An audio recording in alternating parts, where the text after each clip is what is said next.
It is Sunday, a little later than usual, but you know what? I got all your videos done and loaded yesterday. This is the last one. The opening video, I always want to wait till Sunday, although I could have done it yesterday, but I wanted to wait and do the video with you this morning about the horses, how they've been doing. Well, I guess the trip was our first one. It was nice. Every year it's nice to get away. You know, I'm not the type of guy that looks forward to going somewhere hot in the winter. I don't really care. I'm not like that. I don't really care. I'm okay everywhere, right? I know that I can get this from Amy because I see her do it all the time. She'd be like, oh, it's like 6 more sleeps and we're gone. 4 more sleeps and we're gone. You're one of those people, and I just don't care. You know, throw my stuff in a bag and get on the plane and go. That's because I can check out and you are incapable of doing that. Well, no, I'm too rooted into making sure everything runs good.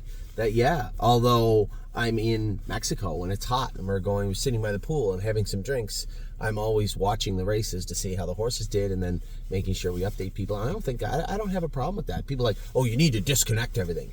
No, I like my job. I don't feel like I have to disconnect anything. I don't feel any more stress in a pool in Mexico than I do in my room, to be honest. I don't like how this phone's sitting. It's starting to annoy me a little bit. That's a little bit better. Had a great time. It was James's 40th birthday. And again, it's just, even though I try to train myself to absorb points in time that should be important to myself, my family, and the people around us, I still find myself not doing that. And it wasn't even until the last day that I truly realized, you know, although it's a 40th birthday, it's still a big milestone for my brother. I still remember when we were kids, and I think everybody, you never realize this when you're growing up, right? You get to 20, you get to 30, even you're only 30 something, but you're 38. I don't know how old you are. You get to a point where you don't, and I don't know if you're old enough yet, but I started to feel it later on, you know, oh my God, I'm getting old and I still feel like I'm 20. I still feel like I'm 20 or 25, and I'm sure that everybody goes through that stage or goes through those stages. I think I can fix this sun if I just take this stuff out and put that over there. Fixed it. Yeah, I never feel like I'm that old, and I'm turning 50 next year, so it's a big milestone for me. It'll be nice to get away with a lot of friends and family next year. You know, with us, we have a large group of friends and family from various, let's say, financial constrictions, right? It doesn't matter for some people where we go, where it really does matter for some other people, and there's nothing wrong with that. Depending on the time of the year, I might fall into either one of those categories. So I want to make sure that we can get away with as many people as we can next year, especially as it's my 50th. And although it hasn't sunk in yet. It will, but it hasn't sunk in yet. You know what a big deal that is. But it will. I was wondering what was bothering my arm. It was at Brand. Itchy now? No, it's not itchy. You guys can't see it, but so when I was a kid, we had a wood stove. I'm very familiar with the feeling. When I was a kid, we had a wood stove, and you know, your parents, if you also had a wood stove, your parents would always tell you, don't walk too close to the wood stove, be careful, don't play around the stove, you might fall into it, burn yourself. Many, many, many burns. I looked like I was a prisoner when I was a kid. Burns here and there and everywhere just from being stupid. And, you know, if you guys like fajitas, like Amy and I do, you'll go to the fajita place and say, oh, no, sir, watch the black skillet that's steaming, it's hot. Obviously it's hot. Now, Lone Star, I notice now they have the sleeve on the handle of the skillet, which you may not notice. You may not notice. Maybe you didn't notice that. When you go to a fajita place next time, I want you to notice that they put a little mitt on the end of the skillet. Well, in Mexico, let's just say the safety precautions are a little bit lax. And when the lady brings out the skillet for the fajitas, she said the same thing that every waitress says, or waiter says, be careful, the skillet's hot. What she didn't tell you was, it's hot because we just took it out of a volcano 35 minutes ago. And I'm not even sure my arm touched the skillet. I think I just got close to it. And I was branded like a Hereford cow within 3 seconds. And I knew the feeling. It took me right back to my childhood. I had a big I was going to skirt. say, what was the point of the beginning of your story? It ties into my childhood and what I Okay, was talking well, about. do you know what it doesn't tie into? Is every time we order fajitas, which is quite often, and they tell you that the skillet's hot, you literally are like, I know. Because it's not really hot. The skillet's hot, I'm aware. Yeah, but it's not really hot. In Mexico, it is really hot. Like glowing red 30 seconds before they brought it out of the kitchen. It is, in fact, dangerously hot, actually, is what they should say. It isn't, sir, watch it, it's hot. This skillet will mark you for the rest of your life if you touch it, is what they should tell you. Anyway, I have a tattoo now on my arm. I have a brand on my forearm from my trip to Mexico. So next year should be fun. You know, if any of you have AI in your phone, actually, Ollie's the one that showed me it. Of course he did. Showed me how to use the AI on my phone. It's pretty cool, the Gemini feature. And I could see how kids could get addicted to this. It's literally like you're talking to a human being. I think it's great because now you ask her dumb questions instead of me. So I enjoy it. I just don't feel that was necessary to put that in the conversation. But yeah, I'm looking at where we're going to go, and it seems like cost efficiency, and then I'm a foodie, right? I just want to go somewhere where and the food was good in Mexico. I would say above average for what you'd expect for a trip. Most definitely an all-inclusive trip. The top end of all-inclusive trips, and probably where we'll end up going next year is somewhere around there also. It was really, really good. I had a lot of fun. You had fun, right? Mm-hmm. Everybody had fun. It's always nice to get away with friends and family. People you know, and some people you meet for the first time. I haven't seen my cousins in a long time. Steph, my cousin Steph came away, and all my cousins, I guess. They're my cousins, right? Mm-hmm. Socks. Who? Emily. No, I know Steph was, but then Emily and Laura said they wanted to come away next year. Now, these were girls that when I left home, they were 5, right? So I never really had any... She literally nicknamed you Captain Krusty. Yeah, she thinks I'm cranky all the time. You are. No, I'm not cranky. I'm the least cranky human being. But you don't, like, have fun. Because I'm not 30. I'm not getting hammered and bouncing around on the dance floor like an idiot. I'm 49 years old. I'm sorry. She's like, your age. She's like 35, 38, something like that.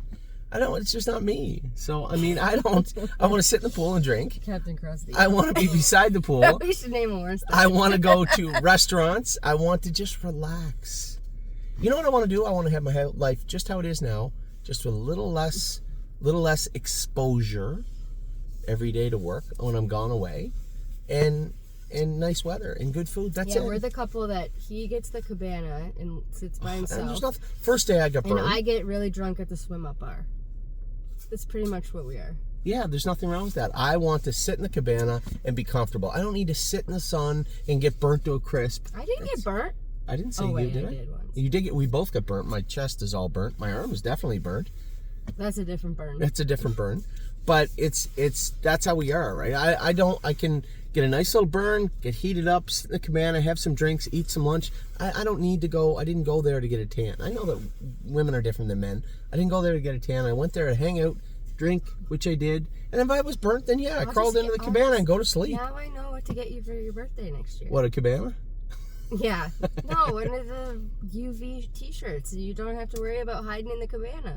I didn't hide from the sun. I just didn't want to be a swelter in the swelter. You guys know what Mexico's like. It is hot. Oh, no. Nothing is hotter than Costa Rica, and don't even compare the Actually, Cuba, you weren't in Cuba, were you? Cuba was hot, but it was terrible food. I mean, it felt like a penal colony, but it was the weather, of all the places I've ever been to in my life, and I guess the Americans aren't allowed to go there. Too. Beaches are nice. The weather was tremendous. The food was absolutely horrendous. So never again for Cuba, ever again. Dominican's terrible. The food's terrible.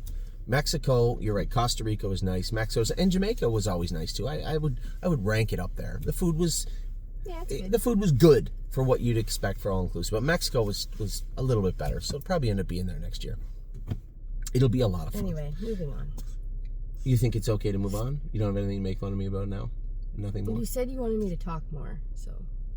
Yeah, I did. I've told you every video you need to talk more. You blame it on me, but you need to be part of the conversation. What's the point of waiting till Sunday to do the opening? Just have you sit there and drink your coffee? I don't know. That's why I don't know why you invite me. So the trip was fun, a great time, and we'll go there again next year. It should be a lot of fun. Now, we didn't bring the kids this year. because they're in school. So the trickiest part for us, and I'm sure many of you have been through this also, the trickiest part for us will be trying to walk that tight line of having, because the kids, it's not perfect, right? Ava's spring break is not like Ollie and Addie's spring break. And coming in out of the winter, is there a time you had said leaving right after Christmas holidays is not. What I did find out was Mexico at the end of November is the cheapest, but that's because it's the end of hurricane season there. January right after Christmas is second cheapest, it said, before spring. It's Christmas. It's a Christmas crowd, yeah. So it'll likely be the first week of January, sometime when maybe the kids have a couple of days off, or it isn't too much of a drain on their schoolwork. So that was the trip in general for us. I had a lot of fun, and as I said, it's one of those times where it took me a couple of days to really try to soak it all up, but I think I did, and ended up liking it quite a bit. So in other news, the auto deposit, I had a lot of people messaging me, Anthony, why are we doing auto deposit? Why do we got to put a security question in? The issue was at hand that John and Nishant had taken over the business side of things. Those deposits were sent to another account now. The Anthony at thestable.ca, what needed to happen, what I had proposed at the start, is what we ended up doing. Everything that gets sent to Anthony at thestable.ca now goes to that account. I had to sign off on it. They were looking for a more efficient, easy way to do it, but it was I just saw a note come in that made me happy. But it was just the way it had to happen. So yes, for all of you moving forward, the auto deposit is now rectified. It's fixed. For those of you that may have some pending payments that haven't been cashed yet, I've reached out to John and Nishant. Those should be taken care of this week. If you notice midway through to the end of the week that they are not cashed, please let me know and I'll rectify that again. Sorry for any inconvenience, but there is going to be bumps. There are things that are changing in the stable, and I suspect by, I'm going to say June 30th of this year, every single human being that has anything to do with the stable will be very happy with the changes that we've made. So those are things that we're instituting. Now the more stressful time of the year, we're getting the babies going. I was a little miffed because the track was so icy and snowy the other day, so we didn't get a true, I'm going to give you a list of horses that really caught my eye training the other day, and as you pointed out, all the ones that you took care of were fully corked, so they look good. You were placed second with History Hanover. I have the video on the glasses. You can clearly see the start pole is there, and you're on the run going past me with Sweet and Steady. Yeah, but usually the outside horse. No, you beat me. But you beat me on the run. You were first. Are you sure? 100%. I'll show you the video. You were first place second. History Hanover was lapped on break at the wire. What? Did Addie do that? No. Addie did not do that. Addie was pretty pumped. So she's figured out how to bribe me now. She's figured out how. You invited her. I invited her, and then she said, no, this is how smart she is. She said no, and then she said, well, I could go. Because she knew this is to Starbucks. Yeah, it's 4 minutes away. She goes, I guess I could go, but I knew what she was angling for. She was angling for me to put her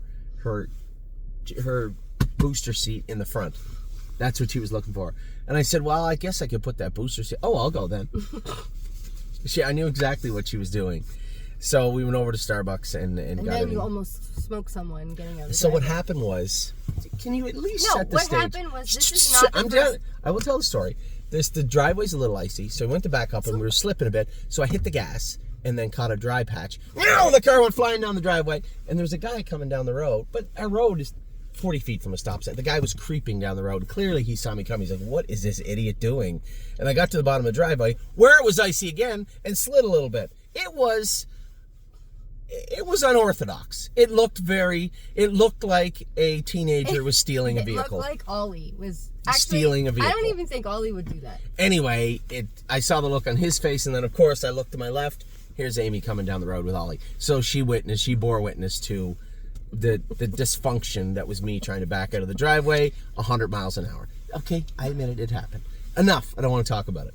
So, aside from the stress of the back out of the driveway today, we have stake payments approaching. I just sent John a message, and I'll be reaching out to Steve and Rob and Randy, some of the usual suspects. Here's a list of all the horses that we can stake to everything we want to stake them to, but we have to be responsible, right? And a lot of this, I know that Steve and Greg in particular go back and look at how many horses we raced in these added stake events, how much money we made in these stake events. Now, Anthony, here's the record of what we've done in the past. Do you feel these horses are above average and can do in these stakes, or is it just wasted money? I love that part of it. I'm not an analytical person. I'm a passionate person, and I go on my feelings and my gut, but your gut's wrong. Everybody says, oh, follow your gut. A lot of the times your gut's wrong. You really have to look at the analytics of what we do and how we do it. And that doesn't mean we just axe horses off and say, well, we didn't have anybody race in this stake race, so we won't enter in that stake race. But we have to be cognizant of the reality that we have not raced in that particular stake race very often, right? So it's an added level of complexity that comes at the stable. And we have some people we lean on. I sent a message out to John. I said, listen, every year this time we talk to a number of people, and then what we do is they'll make recommendations, we'll take them in, but ultimately it'll be your and I decision what we do. So he's going to make some time this week to talk about that. It's very, very important this time of year that we get off on the right foot with the staking. And it's great too, because Steve and Greg, although they're polar opposites of human beings, they think very similarly, and it's always cool to see that. One person couldn't be any more different from the other person, but they think the same on some levels. And I always love talking to them about it. I know Steve's busy right now, but this week we'll make time to go over the stake. I haven't even got the list yet, but we'll make time this week to go over the staking list. We'll talk about the babies to end. I wrote down some horses that I thought were interesting this week. You can talk about some of the ones you went with, because there's a couple of times you were way ahead. I had made a break. I felt Bad Boy Tano had very little cork on behind, and in every turn he made a break. Where a horse that I trained in 48 was flawless 2 weeks before that. So as I was way back, you actually won that set, I think, or were ahead in that. Oh no, that's a set you almost got dumped out. You got dumped out. You were very lucky. I'll tell you what, I didn't tell you this last night. I did a little bit, but it's hard to explain to people when you're under stress, right? My biggest fear about you driving horses is you're going to get hurt, right? You're going to get yourself in a position where you're uncomfortable, you panic a little bit, which is human nature, and then you end up getting hurt. And then I know what you're like, you're going to feel embarrassed, and then you're hurt and embarrassed, which is the worst.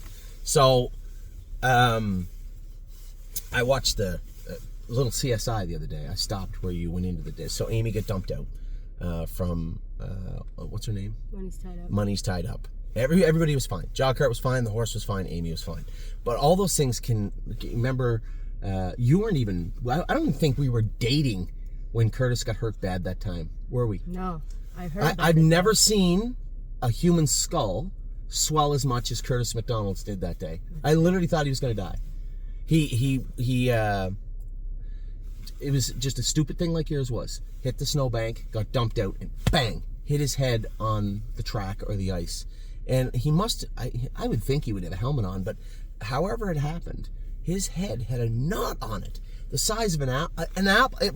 I couldn't explain it right, because it's almost like when we talk about the pandemic, right? It happened. We know what happened because it just happened. But some of the things that went on during that, you're like, it couldn't have happened that way. The way I remember Curtis's injury, it's not right. It can't be. It couldn't have happened like that.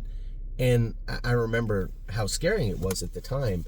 And it came from the same type of thing. So they, for whatever reason, went on the track with a giant sand dump truck yesterday, and which is fine. Tractors, trucks, the horses have to get used to this stuff. But what happens is the truck was on the left, and the horse shies away from it. Now, you're trying to keep them straight, so you're on the left line, their head's turned this way, and they're running the other way. Now, I've told everybody this a million times. There is nothing more dangerous than a scared horse, right? You will get hurt more times than not. So there's nothing you can do to fix the fear at that moment, but you have to be able to give the horse options. And when the head is turned this way, and they're not looking in this direction, that's generally where you get hurt. Well, I saw where your tire tracks were. You turned the horse's head this way and headed right into the snowbank, which is exactly what you were supposed to do, by the way. She leaped into the snowbank, dumped you out, and then, luckily you, her, the horse, everybody on the track, everybody was fine. So it's a good story all around. But you didn't panic. You did the right thing, and that's important, because so many times people do the wrong thing. And it's like when Ollie jogged the horse last week. I told him, I said, Oliver jogged a horse for the first time the other day. And I told him, I said, I need you to understand one thing. You're on a big track. If the horse runs away, don't get scared, right? You can steer the horse, keep the horse in the middle of the track, don't run into anybody, and the horse will settle, right? And I also told him, if the horse shies away, let the horse see what it's approaching. This is exactly what you did. And these are two things that will keep you safe, because what happens is people panic. The horses get scared, then the people get scared, and then other people get hurt, or they get hurt. And I've seen it happen far too often. And it wasn't that Curtis panicked, but he did get dumped out that day, and you get dumped out on the ice. It's not hard to get dumped out. On the way to the track, with Money's Tied Up, I went over a big hunk of ice. I told the guy at the barn, I went over one also. I almost fell out. Yeah, Daryl saw me. He's like, you literally almost fell before you fell. Yeah, well, they took all the snow, because it's hard to explain. When we left Mexico, it was raining. There was no snow. Zero. It was raining. When we landed, it was freezing rain and snow, and then I only got, I don't even know if I left yet, but no, we were on our way back to the house. But I was headed down to the track, and they had canceled at that point. But the amount of snow that they've accumulated over the last 2 days, they have it piled up where they always let it pile up. But there's pieces of snow and wet snow from the rain, and now it's just like a piece of concrete. So even when you jog over with your jog cart, you're thinking it's snow, but it's not. It's like cement. And it almost dumped me out yesterday going to the track. And I asked the guy with the with the bobcat that was trying. I said, hey, there's a couple of pieces of ice over there. Can you just clean that up before someone gets hurt? And he knew what I was talking about, so I wasn't the first person to say it to him.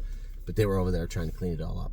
So you did do the right thing. Well, I did. It was either that or run into the snowbank sideways. And that's what most people would do, and that's how most people would get hurt. They get dumped out and either break their wrists, like I did when I went down. You get dumped out, brace yourself, and break your wrist. That's how that happens. Or if you're unlucky, you smash your head and end up in the hospital, or you break your shoulder. What you did was 100% the right thing, and you're lucky you didn't get hurt. I was worried about my leg. Wow. But I honestly didn't think she would jump over a 4-foot wall of snow. Well, the problem is a lot of the horses don't realize how high the snow is until they're right on top of it. You don't know what her vision's like. I've seen horses leap over snowbanks. I've seen horses leap over snowbanks, and it's fine. They just get stuck. Like they usually stop. Yeah, they stop. Yeah, and whatever. It's fine. Everybody was fine. I just wanted to tell you that you did it right. So and you only knew that after seeing my tracks? Well, I heard what you said, but I didn't know what you said until I was out there and I saw the tracks of the jog cart turn into the snowbank and then proceed into the 4-foot snowbank beside the gigantic gray pole. I didn't realize exactly. Well, the pole stopped me from being drug. I didn't realize what had transpired until I saw all the evidence in front of me, to which it was very clear that you did the right thing. Now, when we were gone away, one of the most curious things, I should have had Woodmere Betcha over here a week ago to race in the claiming series in Pennsylvania. Now we're going on the third leg on Thursday. I suppose if she wins, does she have a shot to make it in the final? I didn't read anything that if you only raced in one leg, you're not eligible. I don't even know if she can get enough points. I have no idea, but it's a good spot for her to be. So she is going to train Monday here at Northfield, be entered at the Meadows, and then be shipped over to the Meadows on Monday afternoon. Arrowhead Hanover made a rare break the other day. There wasn't anything found. Mr. Munson had called me, said he did some vet work on him after, but nothing really stuck out. It's just one of those things, he thought. And then Captain Incredible and Rock Shining Star have both headed down to him. He figures they both fit very well at Dover, so they're on their way. We talked about the cancellation. Any of the horses that I've raced since I've been back, I was worried. I was a little Pillsbury Doughboy going on. It was brought to my attention when I posted a picture from Chris at the Meadows. What? The black and white picture. Yeah, I didn't realize that big paunch going on until somebody had made it obvious. It was a nice picture. Aside from the big belly, it was a nice picture. But I've got it all off down. I'm down to 186.7 this morning. 186.7 this morning. Getting down to my fighting weight, coming back down. But no regrets. That's the whole point of going away. Every time I go away somewhere good with food. But you always have a bet. You always okay, Lexington, and then Harrisburg. That's what I do. I'm allowed to be fat in Lexington. Yes, I allow a 6-pound variant. So when do you go a stretch where there's no exceptions to your weight? Oh, right now. Oh, okay. Right now. So from now until Lexington. Oh no, we'll go away like for a weekend or something, or go to a restaurant. I'll be like, this feels like a 2-pound restaurant right here. Is what it feels like.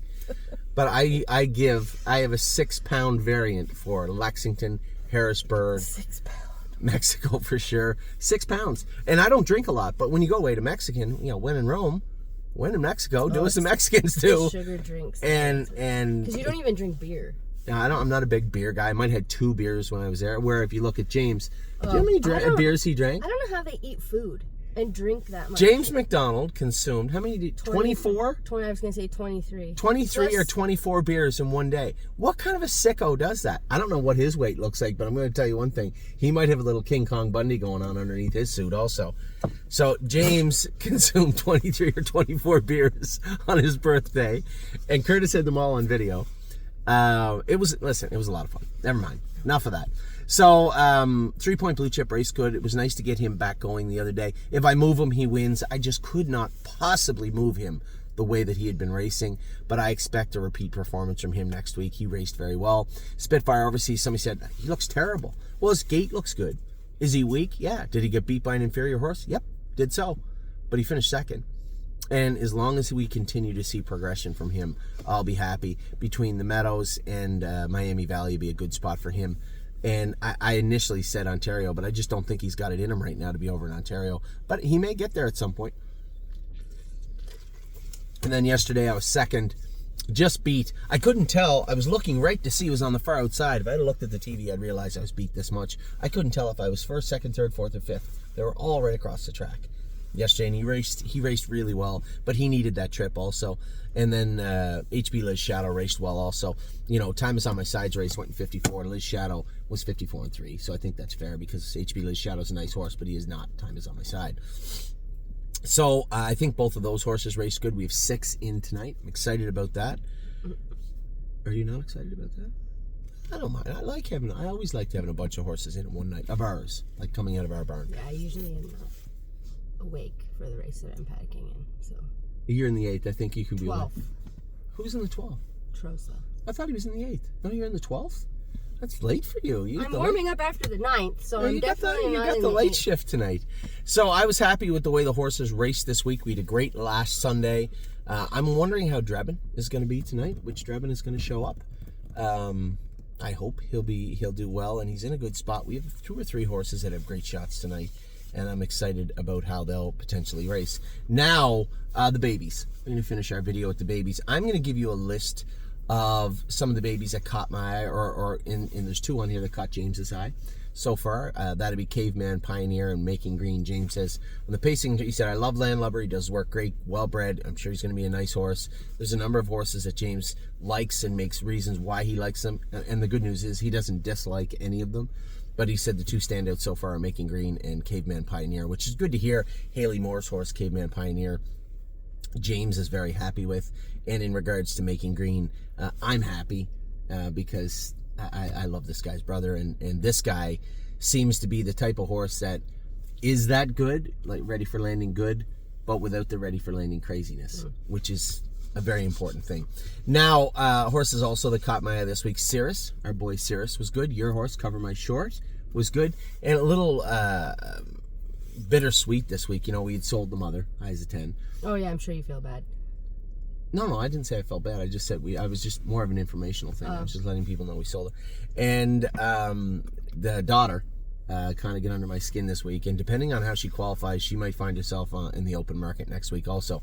Now, the good news is, Eyes of 10 was okay. We never ever got her confused with a very good horse. I just thought she was training down good. She was okay. Stands off a bit. Doesn't really interfere. But then again, you know, you got her in the race last week, and she just, it's a worst feeling. For me, it makes me the most angry. Now, Mortlock was a little bit embarrassing the other day. Ducked the gate, almost got me decapitated, put me in a bad spot, but fine, I can work with that, because when he's out there working, he feels like he wants to do more. He wants to do his best.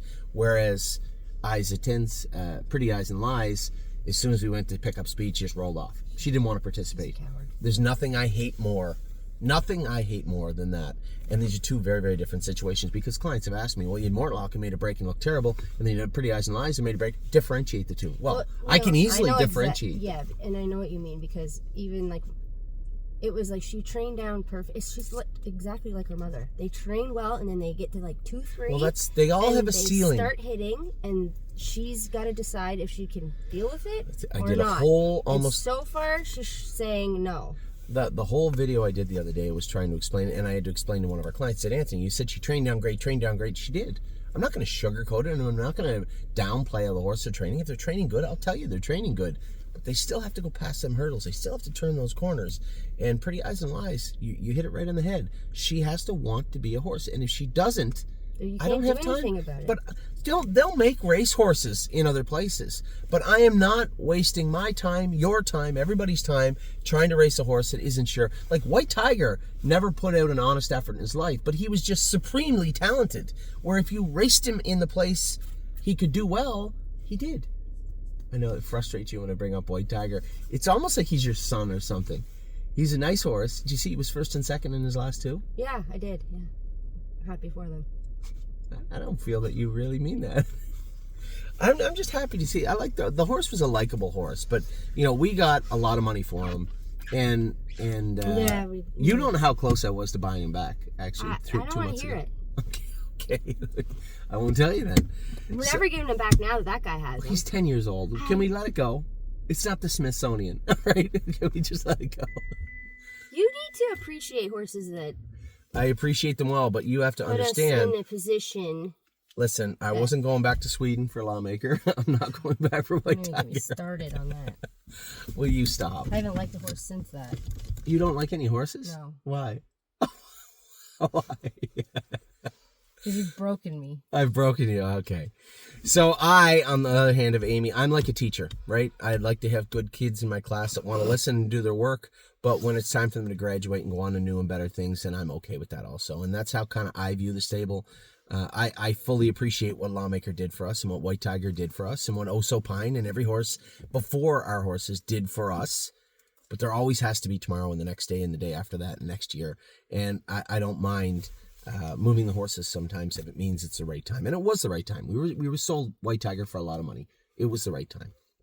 So, babies, James says Caveman Pioneer and Making Green seem to be the top of the heap right now, which is good. A lot of time, obviously, between January 18th and June 15th, 2026. But it is nice to bring up some of the horses. Cirrus, Cover My Short looks great. And we had got on the topic of Isotin and Pretty Eyes and Lies to Cover My Short. Pretty Eyes and Lies stands off a bit, will touch herself. Cover My Short, straight as a string and won't hit anywhere. So totally different situation, different sire, different make, different model, and hopefully different engine. But Cover My Short is a good-looking colt right now, training down. He seems to have a better work ethic. Yes, and you can tell, I've told everybody yesterday in a video, work ethic, right? Attitude, and gait. Those are the three things. The ability, if it's there, will bubble up, but you have to have those three things. And I don't mean a clean gait. You can have a horse that hits and still is a very, very nice horse. But you have to have mechanics, which would be the gait, the work ethic, and the right attitude. If you have those three things, then I will get you to where you need to be. I just don't trust. He's got some negatives on both sides in the attitude department, so I'm a little worried. Well, you're right. Pretty Eyes and Lies just wasn't gifted with Eyes at 10 wasn't gifted with an abundance of talent to begin with. The pedigree is still there on the page. She just didn't have a ton of ability as a racehorse. Now, when it comes to her mechanics, also she stood off. She get into her knees, and they spiral after a while because they get frustrated. And we couldn't mitigate that. We couldn't help her. We tried to, and ultimately she just ended up being an ordinary horse. When it comes to Cover My Short, remember, that pedigree is still on the back end of that horse. He's a good-looking horse. He isn't going to hit anywhere. He does have a great attitude. So I am very optimistic about Cover My Short. Dame Hanover, again, the international monies have done us nothing but good for the most part from day one. They are, and I've said it a million times, they are the working man's. He is the working man's sire, that's for sure. The meat and potatoes of the industry right now, from what I can see. International money's done us no harm, and Dame Hanover certainly looks very, very good. Deadline. Jumping over everything, I broke down and put a shadow roll on him yesterday. I went out and trained him. Where did you even find one? I took it off South Salisbury again. I took it off. But he trained great yesterday. Got to get his head up a little bit more, but he trained very, very good yesterday. Juju Me looked good. I love this filly. Popular Expert. Here's a horse that was literally walking down the shed row, theoretically, to go on the trailer to go get an OCD removed from a hawk, and we ended up putting the other guy that was kicking and biting at everybody on instead. Oh yeah, he's bad. Yeah, that's coming to an end. You don't even have to tell me his name. I know who you're talking about. But what's his name? Vinestaff. Yeah. So Vinestaff what moved in off the also eligible list because I didn't realize he was being that dirty in the burn. So they're going to castrate him, take that OCD out. Popular Expert with an OCD yesterday, screaming on the end of the mile, and looked very, very good. Tyler went with him, said, I love going with this horse. He just works. He's a good-looking horse. Rogue Titan looked great yesterday. Jason finally said, he looks good, this horse. He looks really good. So happy to report that for Dr. Rucker. Sweet and steady, first time at the hobbles, second place first yesterday in her training mile, and looked very good doing it. Travel. She's gonna be big. She's gonna be big, but I love her attitude. I love her attitude. And her little sister there, they live next door to each other. The Salty Twins. I actually have 3 of them because I got the Father Patrick. Yeah. They are Pilot Caviar, Sweet and Steady. Who's the other one? Perfect Instead. Perfect Instead, the Volstead filly, but they all can fly. Travel Blogs looked great. Super Way, I'll go with him. He acted up yesterday, but he got no cork on. Not enough. When I say no cork, he's a little bit, but not enough. And What a Houdini was great. You put Pilot on there because you went with her. You have all of the to. So this is the point where you talk about the horses you went with, honey. I didn't go with Pilot Caviar. So What a Houdini looked great yesterday, also with Daryl. Now I'll turn it over to my co-partner here for a quick update on how her horses. Pilot Caviar. Cover Short was good. Yep. Cyrus. Very good also. On the outside. Yeah, very good also. Who else you got? But I was 3 wide with Cover My Short. I don't know if you I saw him, and I did see that. Thank you. On the outside, I saw that. Well, you were like down in the pylon, so I didn't know. I had made a break. I had Chief, and he was slipping and hitting himself. Who else we got? Come on. Well, my first one was Snowbank. Yeah, Snowbank Hanover. Then who else? She was okay after? Yeah. Well, that's good. And who else? Who else did I have?